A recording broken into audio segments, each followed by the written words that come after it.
네, 안녕하세요, 네오님. 간단한 자기소개 부탁드립니다. 네, 안녕하십니까. 저는 1월부터 5월까지 서울권 취업을 목표로 하고 있는 디자이너 네오라고 합니다.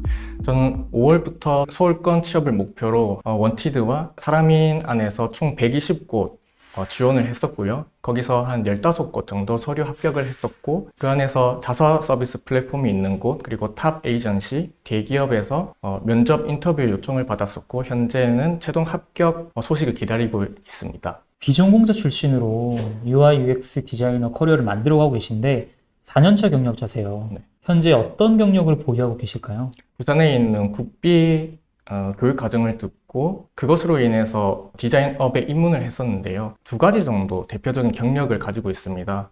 첫 번째 웹 에이전시 경력인데요. 그 안에서 웹 디자인, 퍼블리싱을 같이 했던 웹 구축 경험을 가지고 있고 또 CS를 같이 하면서 유지 보수를 한 경험이 있습니다. 두 번째 경력으로서는 앱 에이전시 경력인데요. 그 안에서 외주 형식의 앱 구축 경험을 가지고 있고 또 자사 프로덕트와 프로그램을 디자인한 경험이 있습니다. 방금 국비학원을 통해서 디자이너가 되셨다고 말씀 주셨는데 국비학원이 비전공자가 디자이너가 되기 위해서는 좋은 코र्스일까요? 이 부분에 대해서는 사실 장점과 단점을 가지고 있어요.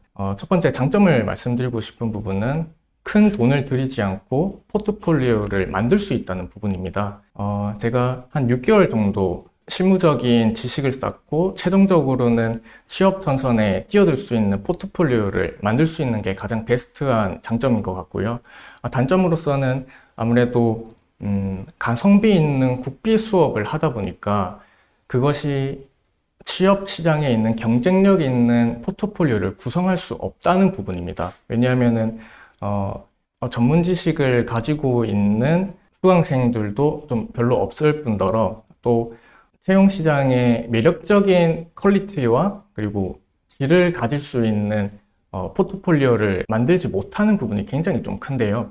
이런 부분에서 사설 전문 포트폴리오 학원에서 만들었던 학생과 국비 포트폴리오에서 만들었던 학생을 두 개의 포트폴리오를 비교해 보자면은 면접관 입장에서는 아무래도 더 시간과 돈을 투자했던 사설 전문 포트폴리오에 더 눈이 갈 것이라고 저는 생각을 하고 있습니다.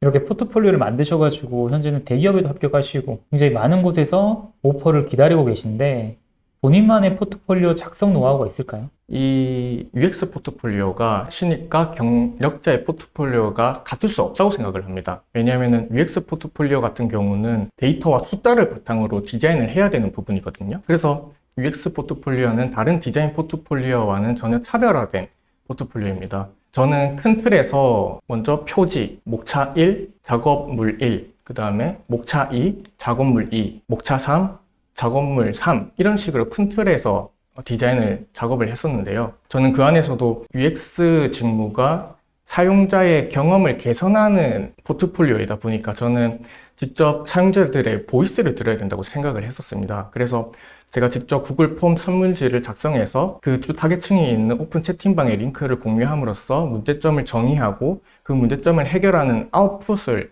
내놓음으로써 이렇게 많이 구성을 했었습니다. 구글 폼을 통해 가지고 설문조사를 진행한 다음 문제점을 발견해 가지고 그 문제점을 해결하는 UX 디자인을 하는 포트폴리오는 굉장히 신박한데요. 포트폴리오에 담으신 프로젝트들에 대해서도 좀 구체적으로 들어볼 수 있을까요? 네.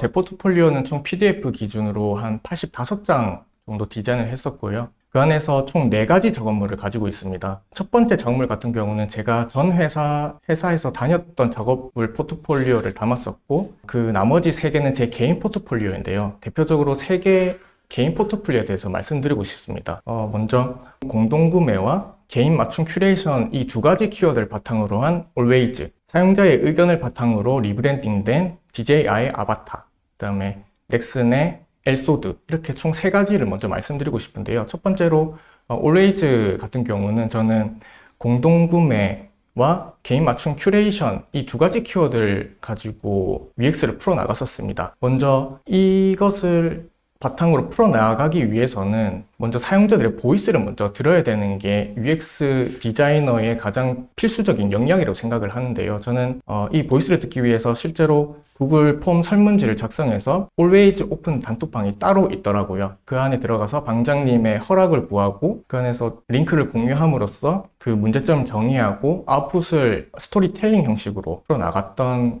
작업물입니다. 두 번째로는 드론 마이크로웹인 DJI 아바타라는 마이크로웹인데요. 이것 또한 드론이 가지고 있는 역동성, 그리고 몰입감, 그리고 드론이라는 제품을 소개하는 마이크로웹이다 보니까 정보 전달, 이 세 가지 키워드를 바탕으로 디자인을 했었습니다.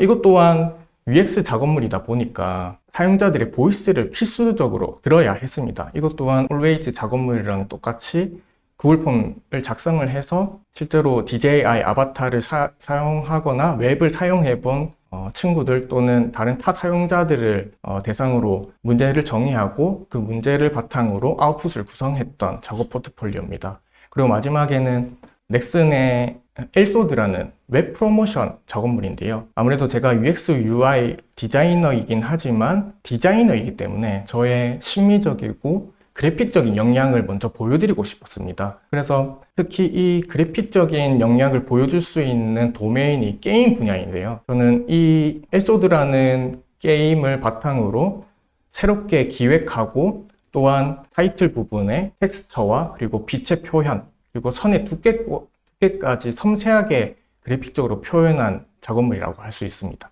구글 폼을 통해 가지고 설문조사를 진행한 다음에 문제점을 해결하셨다고 하셨는데 네.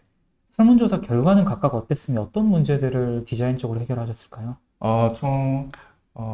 Always 같은 경우는 총 72명의 보이스를 듣게 되었었고요.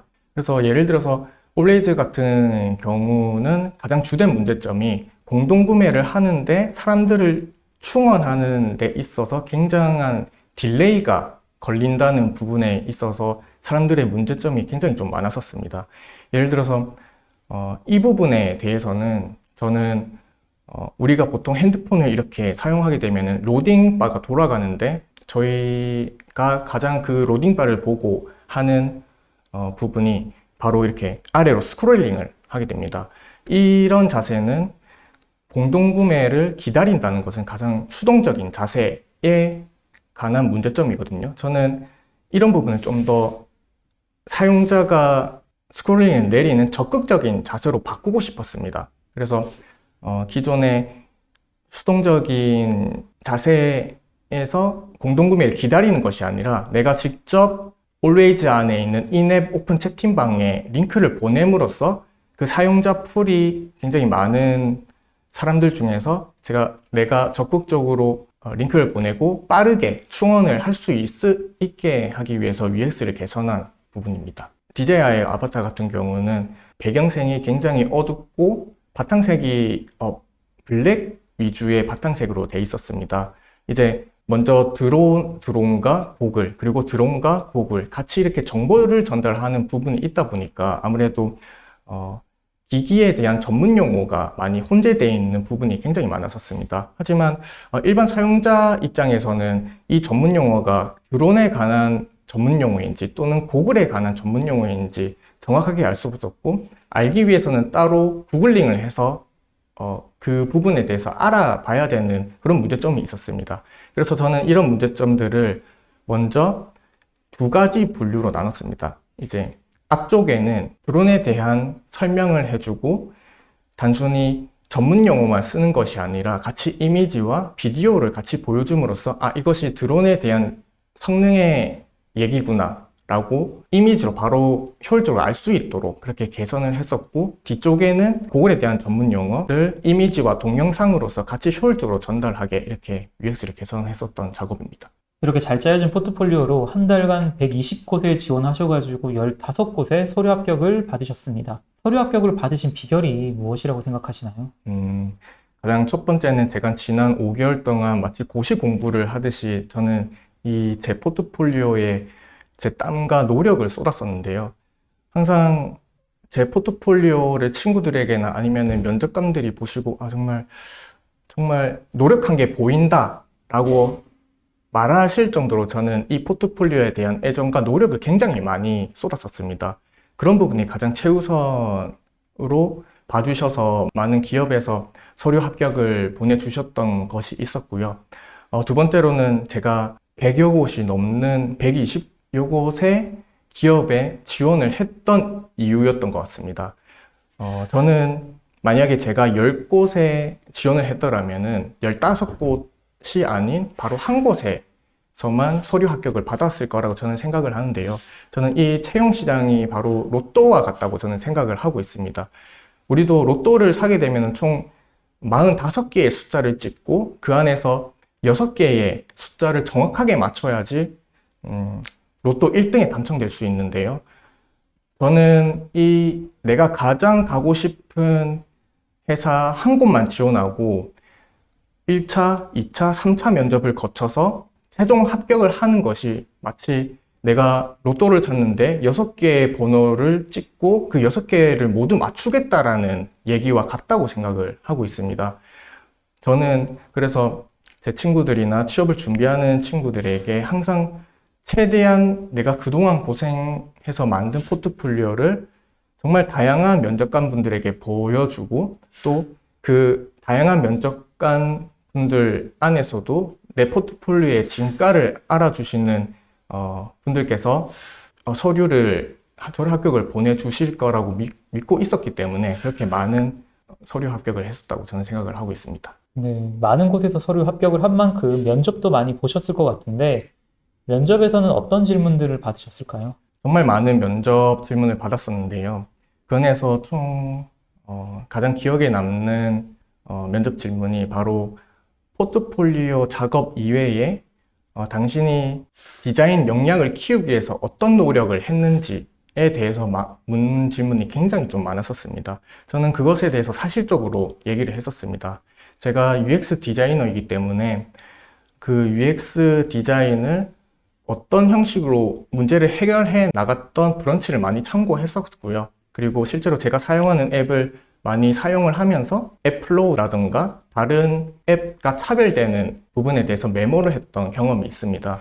그리고 저도 이제 그 UX를 심미적으로 그리고 그래픽적으로 표현해야 되는 부분들이 굉장히 많았었는데요. 이 부분에 대해서는 비엔스와 핀터레스트 같은 포트폴리오가 올라오는 작업물들을 똑같이 1대1 비율로 따라 많이 작업을 했었습니다. 예를 들어서 빛의 표현, 그리고 선의 두께, 그리고 타이틀 안에 들어가는 텍스처 같은 것들을 제가 똑같이 1대1 비율로 따라 해야지만 내가 실무 또는 포트폴리오 작업할 때 그 역량을 가지고 내 것으로 만들 수 있기 때문에 그렇게 많이 따라 했었습니다. 그리고 두 번째로는 당신이 가진 강점과 단점에 대해서 말씀해달라고 하셨던 분들이 굉장히 많았었는데요. 이 질문을 하는 의도는 그냥 질문을 하는 것이 아니라 반드시 면접관분들은 의도를 가지고 질문을 하십니다. 강점 같은 경우는 내가 어떤 강점을 가지고 있는지, 예를 들어서 내가 기획적인 역량을 가지고 있고 그래픽적인 역량을 가지고 있다면은 이 두 역량을 가지고 내가 실무에 직접 참여했을 때 어떤 식으로 프로덕트를 풀어나갈 수 있는지, 효율적으로 작업을 할 수 있는지에 대한 역량을 묻는 부분이었고요. 그 다음에 단점을 묻는 경우 같은 경우는 내 단점을 알아야, 내 부족한 점을 알아야 그 부족한 점을 채울 수 있기 때문입니다. 실무를 해나감으로써 많은 다양한 역량이 필요할 수도 있는데요. 만약 그 역량이 내가 알지 못하는 단점일 것 같은 경우는 그 역량이 필요하다면은 작업 속도가 굉장히 느려질 수 있는 부분이 있습니다. 그래서 하지만 제가 이 부족한 점을 알고 있다면은, 그리고 그것을 극복해 나갔다면은 그 역량이 필요한 작업에 대해서 빠르게 적응을 할 수 있다고 저는 생각을 했었습니다. 그래서 이 부분에 대해서 정확하게 알고 있는지에 대해서 면접관분들이 굉장히 많이 물으셨습니다. 추가적으로 마지막으로 가장 많이 물었던 질문 같은 경우는요, 갈등을 겪었던 적이 있는지에 대해서 많이 물으셨습니다. 이 질문을 하는 의도는 바로 갈등 사항을 말해달라는 것이 아니라 그 갈등을 겪고 어떤 식으로 해결해 나갔는지에 대해서 묻고 싶은 경향이 많으셨는데요. 그래서 보통 갈등 경우 같은 경우는 친구와 친구 간의 감정적인 갈등이 아니라 내가 일을 하면서 각 직군, 그러니까 개발자, 기획자, 나의 동료 디자이너들과 겪었던 갈등 사항을 묻고 그것을 어떻게 잘 해결해 나가야 되는지에 대한 부분을 무게감 있게 전달을 해줘야지 면접관들이 원하는 답을 이렇게 전달 드릴 수 있는 것입니다. 자신의 강점과 단점을 말씀 주셨는데 본인은 어떻게 답변하셨을까요? 저는 먼저 강점 같은 경우는요. 저는 에이전시 경험이 굉장히 많다 보니까 구축에 대한 경험이 굉장히 많았었습니다. 저는 항상 구축에 들어가기 전에 반드시 사전 조사를 들어갑니다. 산업조사, 시장조사, 그리고 주 타겟층 조사. 이 조사를 바탕으로 들어가야지 그것에 대한 프로덕트가 촘촘하게 그리고 탄탄하게 올라갈 수 있다고 저는 생각을 하고 있습니다. 그리고 단점 같은 경우는 제가 결과를 조금 빨리 보고 싶어 하는 경향이 있습니다.